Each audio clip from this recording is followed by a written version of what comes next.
morning to everybody. It's my great pleasure to present the results of one of the Lithuanian CubeSat missions, and at the same time to compare how several satellites launched from the same deployer would have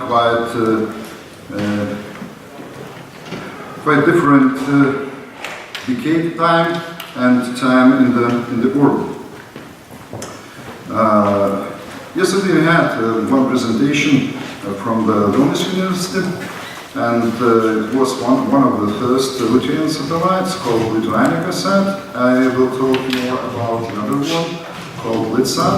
The project was led by Kaunas University of Technology, and to compare different satellites launched from the same deployer. Actually, both satellites were one unit CubeSat with quite standard platforms. Part of them were used from the commercial providers like CubeSat, but part, of course, was made locally, and we are investigating mostly the attitude determination and control, because we are planning to do the next mission to implement piezoelectric orientation system and piezoelectric suspension system that is developed by Kaunas University of Technology. Here you see some pictures before the launch, and the satellite was brought by one of the commercial providers, NanoRax, to International Space Station by orbital commercial resupply mission in January 9 and 2014 of this year. And it was deployed at the end of the February from the Japanese module Kibo, and we started our flight in the orbit. We had a couple of ground stations. Both are located in Lithuania. One was the satellite teleport, and another was in the Kaunas University of Technology. But let's talk about the analysis. And actually, we have been looking for different softwares during the planning and, of course, during the modeling of our flight results. But I'd like to draw your attention about how it's important to have a right physical model and to understand where are the physical limits. So here you can see 5 CubeSats that were deployed from the same deployer. The first one was 1 unit CubeSat by Peru. The second one was 2 unit CubeSat ArcuSat. The next one SkyCube, and another one 1 unit CubeSat, and additionally 2 Lithuanian CubeSats, LitSat and LithuanicaSat. Both of them are 1 unit. But we had quite different decay times, and actually the time was, the duration in the orbit was different about maybe even 3 times. So UAPSat and LitSat they orbited, they decayed approximately in 3 months, and May 23rd and 21. ArcuSat and LithuanicaSat were flying until the 1st July and 28th of July correspondingly, and SkyCube, as for today, is still in the orbit and the altitude of 300 kilometers. And of course we are trying have tried to look and to implement different scenarios and to understand how we could predict the time in the orbit and how it could be modeled in the right way. Here you have in this picture 3 CubeSats. All of them are 3 units, and actually the difference is just in the antenna configuration and the frequency range the CubeSats we're using. And actually, I think that was one of the main factors that have defined the time duration of these satellites in the orbit. LitSat has 3 antennas, actually 2 antennas, but one of them was the dipole deployed at the degree of 90 degrees and 2 meters, and the antennas were quite long. about 61 centimeters, and one shorter antenna for 430 megahertz that was 70 centimeters. CubeSat has just two monopoles, one for 2 meters, one for 70 centimeters, and the CubeSat has also quite old antennas, but they were positioned in another way, actually, parallel to the direction of the flight. And we had two CubeSats of one was 2-unit configuration, another one was planned to deploy it into the 3-unit configuration, but actually according to results, because the mission was not completely successful, I believe that the satellite has not deployed these panels, because otherwise it should be already also be decayed. We had different sensors, and generally the mission was quite successful, and we had possibility to measure the magnetometer signals, and here you can see the middle, for example, the moment when antennas were deployed, so the orientation and the measurement of altitude was changed at that moment. We had photosensors on each of the solar panels, and here you can see the same moment during the antenna deployment. The gyro data, also photosensor data, and you can see, for example, the moment when the satellite was starting to get the power on the sunshine, and accelerometer. And actually, I skipped maybe some of these graphs and start to look more to the analysis. What conclusions could be drawn from all these graphs? Actually, what we mentioned that the satellite was spinning, and at the beginning this tumbling or spinning rate was quite low. It was about 18 degrees per minute. But with the changing of the altitude, maybe I will go just to another one graph, but then we'll come back. So with the changing of the altitude,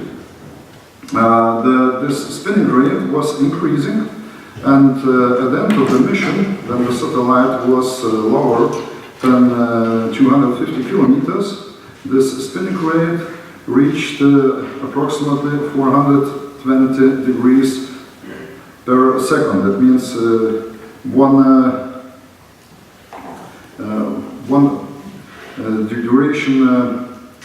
full rate per second. And just at the very at the end of the mission, this rate was decreasing a bit back, probably regarding the stabilization in the atmosphere. And now I would like to look a bit about the analysis and the orientation, what we have got from the measurements from the different sensors. Actually, we have been using just the passive magnetic stabilization, and here you can see this maybe on the left edge. This is the magnet that's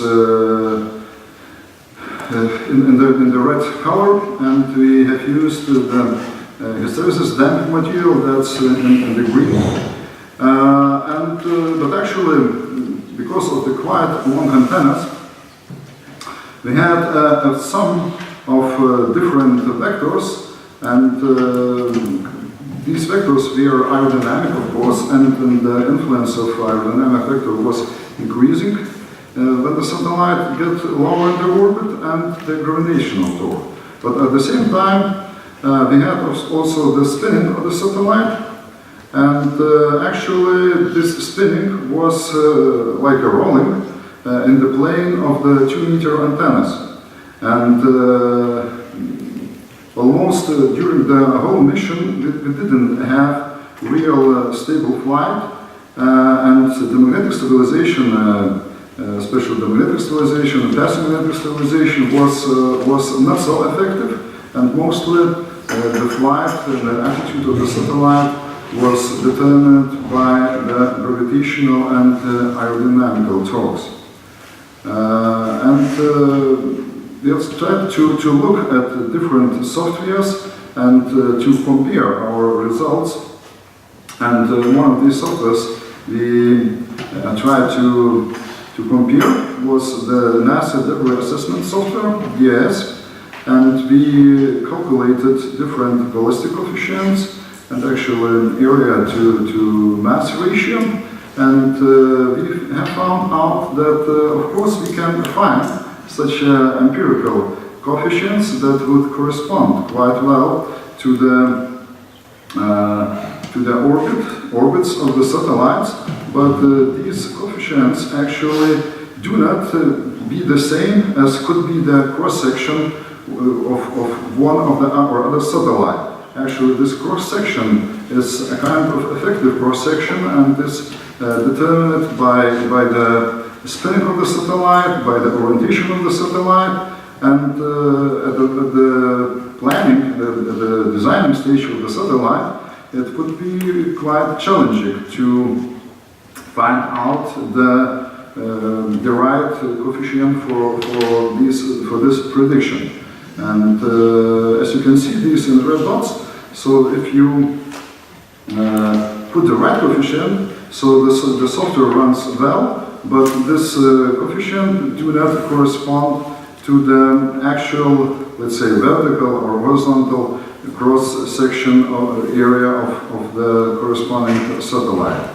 We tried also to look at some simplified gravitational and aerodynamic modeling with some simplified orbital equations, and we have got also quite good correspondence with this modeling. Just also during the planning, especially if there are big deployable systems like solar panels or antennas, you have to be quite careful to define the real decay time and the real flight in the orbit. So concluding, I'd like to say that the mission we had was really successful, but maybe it was not so exactly how it was planned.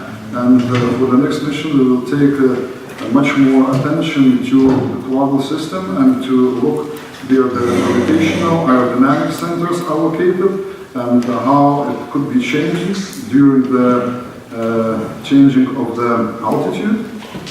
Of course, we can use one of the well-known softwares like NASA debris assessment softwares or to make simulations on MATLAB, but it's very important to know the limits of the physical model, and theoretical estimation of real ballistic coefficients and torques could be challenging. So future work would be performed to understand better these models, especially at the altitudes lower at 300-200 kilometers. Thank you. Thank you.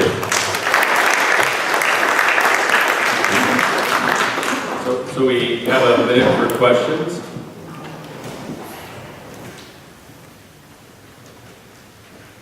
So I have one question. When you were looking at your orbital debris analysis, I was curious, did all the spacecraft have similar surface treatments with the solar panels and cover glass, or were there any differences in the actual surfaces on the spacecraft that may have had some changes, differences in accommodation coefficient, potentially affecting the drag? Actually, just one satellite, SkyCube, was planned to have the deployable solar panels, but I do not have exact data how it works, but according to my opinion, these solar panels were not deployed because it is still in the orbit, it's still quite high. But mostly all the behavior was defined by the deployable antennas, by the size and the vector of deployment of these antennas, especially in 2-meter frequency range, as it is much more longer than the satellite body itself. So the largest contributing factor was just the change in area. They're just deployables. Okay. So are there any additional questions? Okay, thank you very much.